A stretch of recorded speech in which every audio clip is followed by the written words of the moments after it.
Posture Ellie, and I am back today to give you another TV tip exercise. So in this series, I am trying to give you all sorts of different ways that you can think a bit differently about relaxing in the evenings.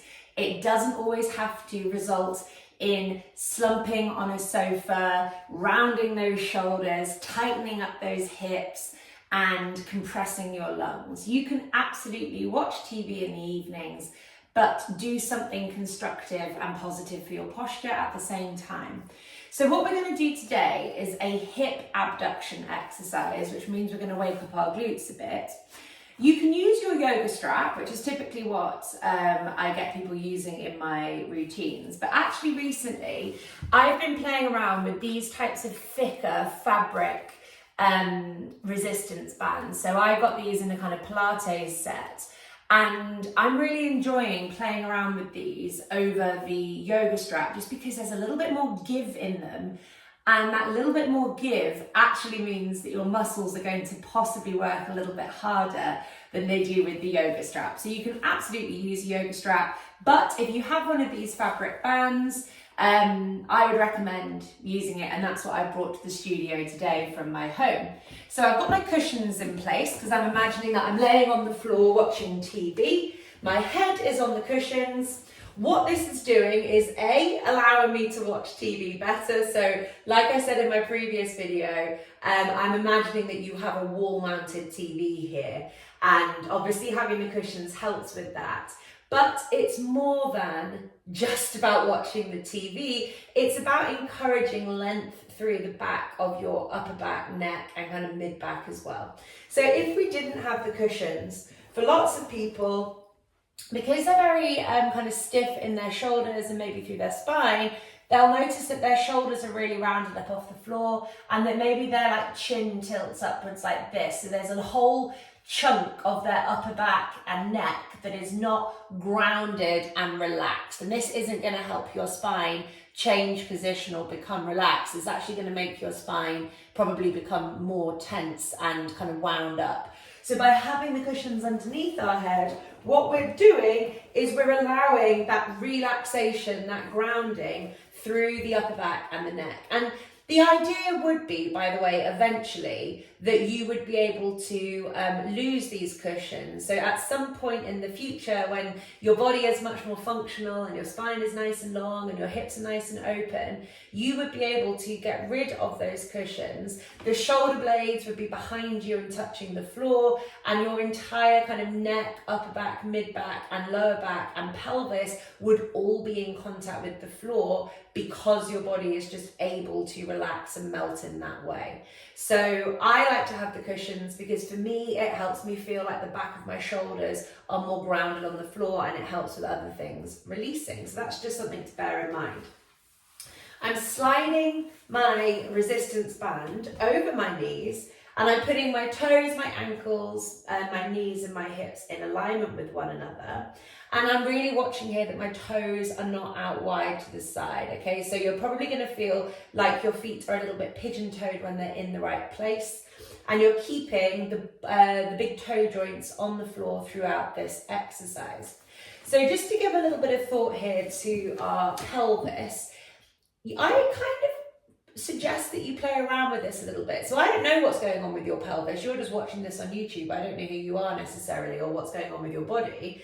Some of you guys are going to be really like flared through your rib cage with a big arch in your lower back. For other people, you're going to be quite pulled down in your abs and posterior and like tucking up through the pelvis like this.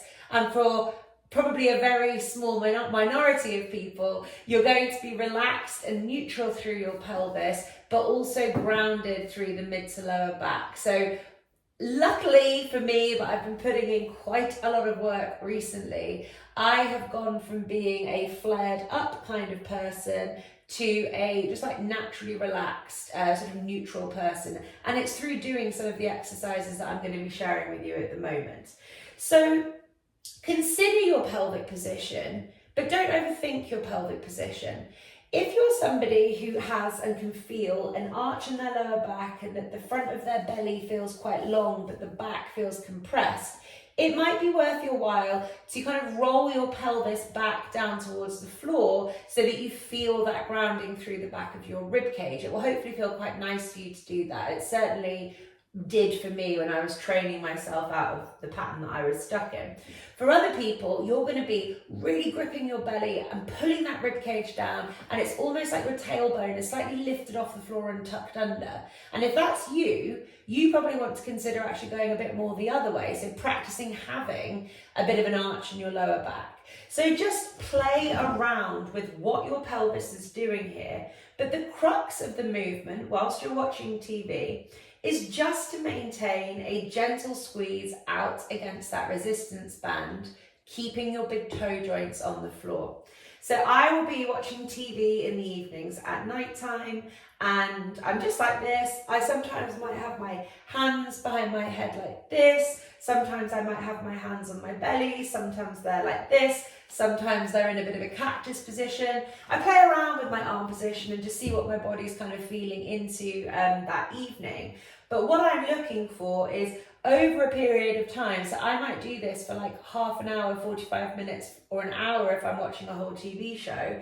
I will just keep this gentle squeeze out against the resistance band, which initially might not feel like that much hard work because I am dysfunctional in my abductors. They're not very strong. It takes a while for them to switch on. I don't feel anything for like the first couple of minutes really, and then slowly this area here really starts to burn and wake up as it starts responding more functionally to the demand that I'm asking of it from that resistance band. So keeping the big toe joints grounded is important because that's you working the outside edge of your hips rather than rotating your feet. For some people, because they're weak here, they will roll their feet outwards and lift up their big toe joints in order to create like a haphazard external rotation of the hip, which is what we're sort of going after here. And that's not what we want. I want your feet to be grounded. I want it to be here that you are feeling things wake up.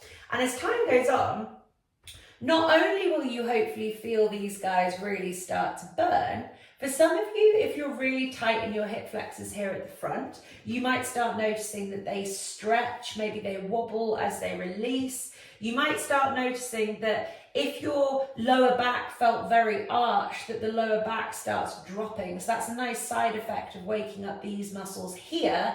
It can help the lower back and the pelvis to relax. You may also notice, and this is something that I definitely get when I'm in this one, is that your rib cage, and you may not even be aware of it when you first start doing this, by the way, but you might notice that your rib cage is wonky from side to side.